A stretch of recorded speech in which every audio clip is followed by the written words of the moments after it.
Assalamu alaikum, bonjour et bienvenue à tous. J'espère sincèrement que vous allez tous bien. Parmi les autres contradictions qu'on a très souvent l'habitude de lire sur Internet, eh bien, il y a la contradiction suivante.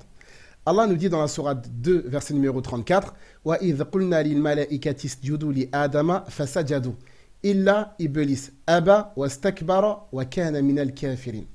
Donc ici, les gens nous disent, mais regardez dans ce passage-là, eh bien, il apparaît clairement que Iblis, Shaitan, le diable, eh bien, faisait partie des anges. Mais dans la sourate 18, verset numéro 50, Allah il nous dit Wa idh qulna lil malaikati isjudu li Adama fasajadu illa iblis kana min al jinn fafasaqa an amri rabbih. D'accord? Fafasaqa an amri rabbih. Donc ici ils nous disent regardez, il y a une contradiction coranique. Il faut savoir, Shaitan c'est un ange ou bien est-ce que Shaitan c'est un djinn?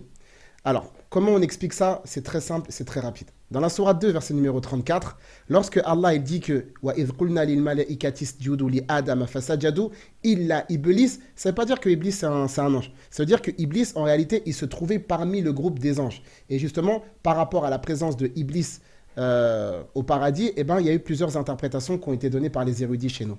Mais en fait, Iblis, justement, il se trouvait avec les anges. Mais ça ne veut pas dire que lui-même est un ange. Maintenant, Allah subhanahu wa ta'ala, dans la sourate 18, verset numéro 50, il vient avec une précision supplémentaire qui n'existait pas dans la sourate 2, 34. Il dit « Illa iblis kana minal jinn ». C'est pour ça que dans la sourate 2, 34, Allah il dit « Illa iblis ». Mais dans la sourate 18, il dit « Illa iblis kana minal jinn ». Ici, il y a un détail supplémentaire. Ça, c'est la première chose. Deuxième des choses. Dans la sourate numéro 7, Shaitan, qu'est-ce qu'il dit? Ana khayrum minhu. Khalaqtani min nar wa khalaqtahu min tin. Lorsque Iblis il s'est rebellé face à Allah, qu'est-ce qu'il a donné pour argument? Je suis meilleur que lui. Tu m'as créé de feu alors que lui tu l'as créé d'argile. Alors qu'on sait très bien que les anges ont été créés de lumière comme le prophète Mohammed sallallahu alayhi wa sallam l'avait annoncé. Donc maintenant ici, Shaitan il a été créé de feu alors qu'on sait très bien que les anges, eux, ont été créés de lumière. C'est pour ça, revenez dans la sourate numéro 55, lorsque Allah dit « Wa khalaqal janna min marijin min nar ».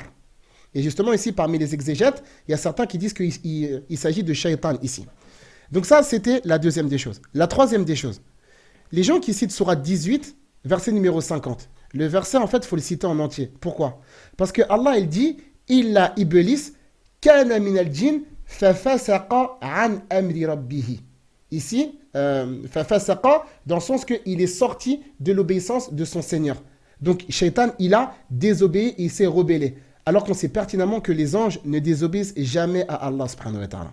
Regardez dans la sourate 66, verset numéro 6. La ya'suna Allah ma amarahum wa yaf'aluna ma yu'marun. Donc ici, justement, on avait plusieurs éléments, d'accord, si on prend le Coran dans son intégralité, qui montrent que Shaitan, ce n'est pas un ange, mais que Shaitan, c'est un djinn.